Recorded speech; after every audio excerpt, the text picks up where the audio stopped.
and they are embellishing this, they are covering this in a facade of godliness, of religion, of Judaism.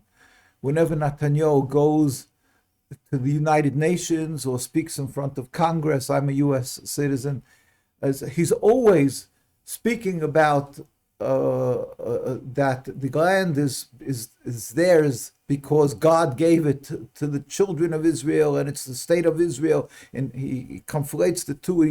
He totally incorporates Judaism and Zionism, and the Torah he uses as a stick to totally justify the evil, the murder, the genocide what they're doing in Palestine, to the degree that, like I explained, like when you spray a field to rid it of ants, nobody feels bad about that.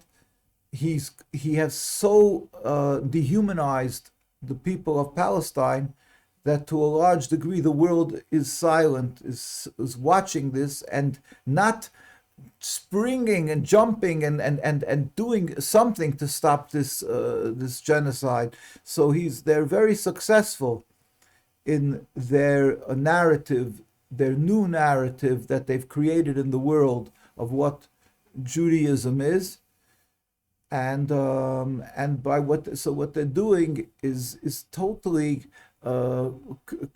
creating Judaism into a monster. And what we call godliness, they're making it into a satanic issue of religion, of serving God is satanic. You can kill people, you can murder children and innocent. And so we therefore are very honored, and it's privileged that we're able to stand and speak out and do what our purpose on life is.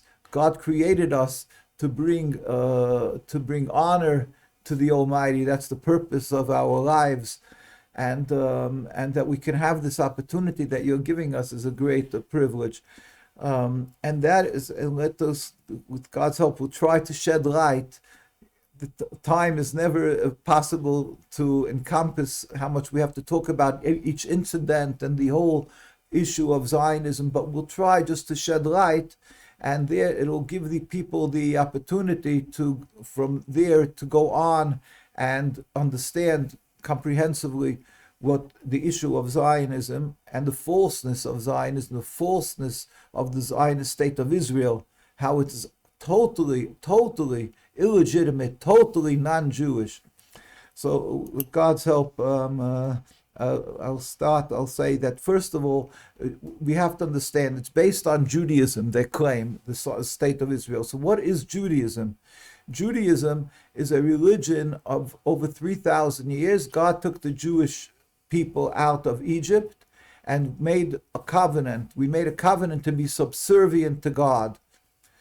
And we are to uphold the laws of the Torah that the Almighty gave us as part of this covenant, that we, by accepting the yoke of being a Jew, is to accept the laws of the Torah. In the Torah, it's very clear. There's verses. It says in the verse, do not stray right or left. We're forbidden to add a letter or subtract a letter from the Torah. We have to uphold the Torah exactingly. The Almighty is above the concept of time. He gave a Torah, and it's from God. So it's a blueprint that's above the concept of time and place. So no matter that the Torah was given, regardless it was given 3,000 years ago, it is just as applicable to our lives today as it was 3,000 years. And even though the world has changed, technology has changed, it is the same. We are still obligated to uphold every letter of the Torah, every law of the Torah. And I give always an example. For instance, when the discovery of electric, so you have lighting. Now in the Torah, Jewish people have to keep the Sabbath, because to remember God created the world 6 days, the seventh he rested, so to say. God is above the concept of rest, work, but God created the world 6 days, the seventh rest, and as a Jew, we are obligated to rest on the Sabbath. It says in the Torah we're not allowed to make a fire on the Sabbath. So when the issue of light came about, electric light. So there was a question: is this considered permissible to use on the Sabbath, to open the lights? And the rabbis around the world said that no, it's not permissible. It's like fire and other issues involved here. So I'm just saying how what we do is we conform our lives to the Torah. We don't conform the Torah to our lives. That's what the Judaism is. We are to uphold strictly the laws of the Torah. And thank God, I mean, Jews have been doing this and proudly being ready to give their lives in not to breach the laws of the Torah, not to rebel against God. And they throughout the generations, Jews have died for this. So till today, this is what Judaism is: subservience to God, upholding the Torah. Zionism is a political movement. It's a movement of a gathering of individuals who, for their convenience, they wanted to create their own entity, their own sovereignty, their own statehood.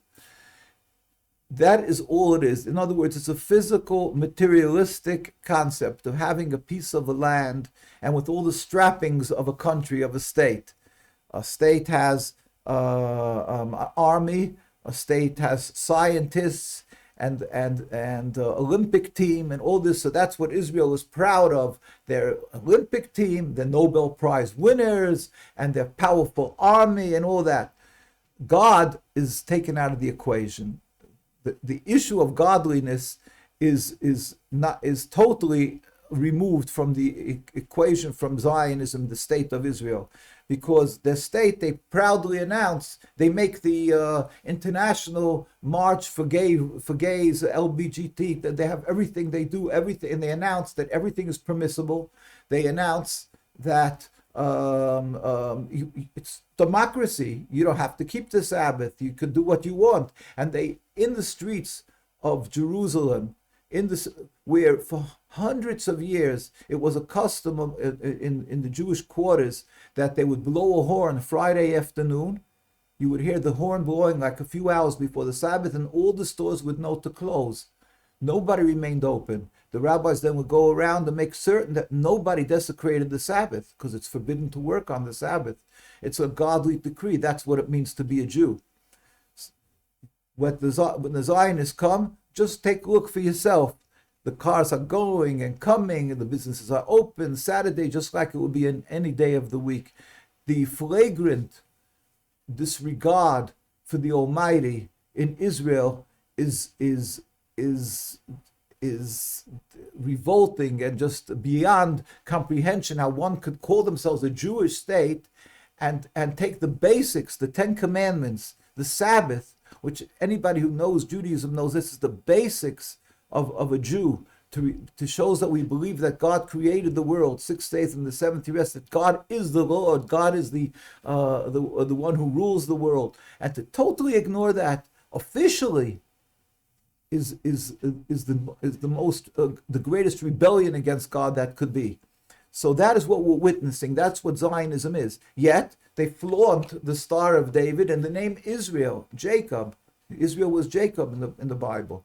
So in its essence, it's a total contradiction to Judaism. It's rooted in blasphemy. Zionism is, if you'll ask a Zionist, why do you need a state? What happened? We're living so many 2,000 years in exile already. What is this all about? So they'll say, what do you mean? You were living in exile. So you were hounded, you were harassed, you were murdered. We need something to protect us. I said, wait a minute, what do you mean? I'm a Jew. I believe God protects us. God is my protector. So they say, yeah, look, they start ridiculing the religious Jew. God is your protector? Where was God? And they start spewing blasphemy, heresy.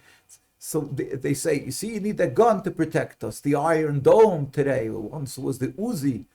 If you know what the word Uzi means my strength. My strength was God. We say God was our strength. We say in our prayers, Hashem Uzi. And they say Uzi, they took a gun, they called it Uzi. Everything they do is because they're rooted in heresy, in removing God from the equation. That is what we're dealing with.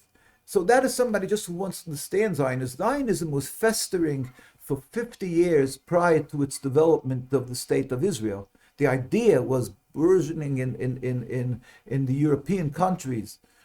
And the rabbis, we put out a book called The Rabbis Speak Out, which is a compilation of all the major rabbis of every country, and besides the tens of thousands of rabbis, but these were the leaders. For instance, in Europe, there was a Rabbi Yisrael Meir HaKohen, who was called the Chafetz Chaim. Every religious Jew knows of this rabbi because he's a codifier of Jewish law, and everybody uses his books. He's the light for Judaism. And he stated, the Zionists are dead limbs of our people, which causes the entire body to rot.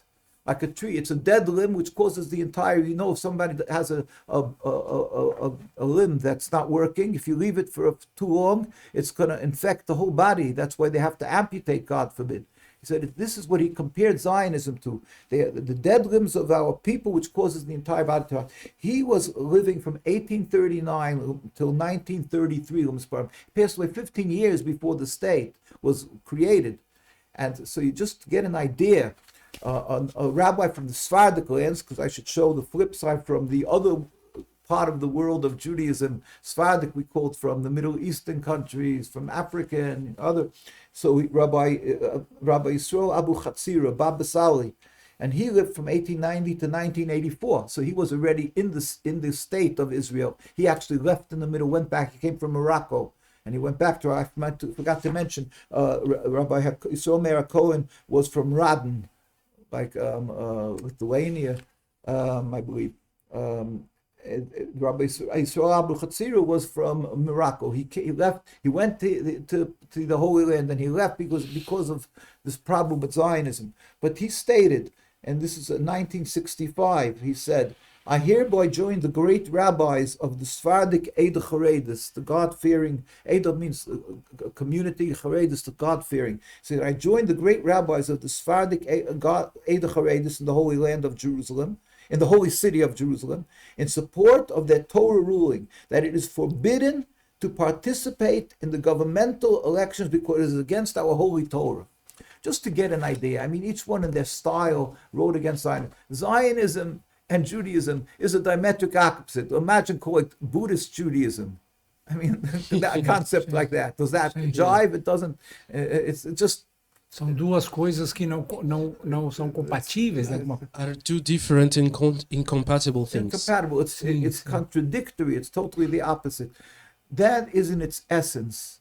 But when you come to its fruition, when they finally came and created the state of Israel, you have to understand that God, with his almighty and above the concept of time, and foresaw everything that will happen. He foresaw that there will be people who will be impatient with the godly decreed exile that we are living in. So the Almighty put us on the three oaths. As King Solomon, when God took us out of Egypt, and then he required of us to go into the Holy Land and to build a temple. And King Solomon built the temple, but he wrote the greatest book of prophecy called Shir HaShirim, Song of Songs, where he writes that the Jews are under three oaths. When it will be destroyed. He built the temple. It wasn't destroyed in his time, but he said that when there will come a time and Jews will be sent into exile, God puts on the three oaths. One, do not attempt to return en masse, in large numbers. It's a godly decreed exile. The reason we will be sent into exile is because not we are physically lacking, not because we don't have an Uzi, not because we don't have an Iron Dome, but the reason why we are driven into exile is because we are not on that high level of spirituality that is required to live in the Holy Land as a nation. So when that time will come, as we were warned by the prophets Jeremiah, Ezekiel, Isaiah, all of them warned the Jews that we will be sent into exile. And that came about with the destruction of the temple. So King Solomon wrote, when that will happen, do not attempt to return en masse in large numbers. Secondly, do not rebel against any nation. We have to remember, We are not to rebel. We are to be loyal citizens in every country we reside, in Iran, in Brazil, in Canada, in US, wherever a Jew lives, he should be a loyal citizen, accepting the rulership of that land, praying for its well-being, praying for the well-being of the safety of the land and the well-being of its leaders, even if they're evil to the Jews, even if they're harsh, which happened in many countries, that the Jews were unfairly taxed, or they were not allowed, in Europe, they were not allowed to buy land, and many other issues, and they were driven, many times they made Jews wear clothing, especially to see that the Jews with a cone, to ridicule them. Everything has to be accepted. And that is a law of exile, that we have to be loyal citizens. The third is that we're not to make any attempt to leave exile. These are three oaths of exile. So when God sent us with the dispersion of the Jews throughout the world after the destruction of the temple, the Jews knew this is our life. It's the will of the Almighty, and God is compassionate. It's God's will. It's like a medicine.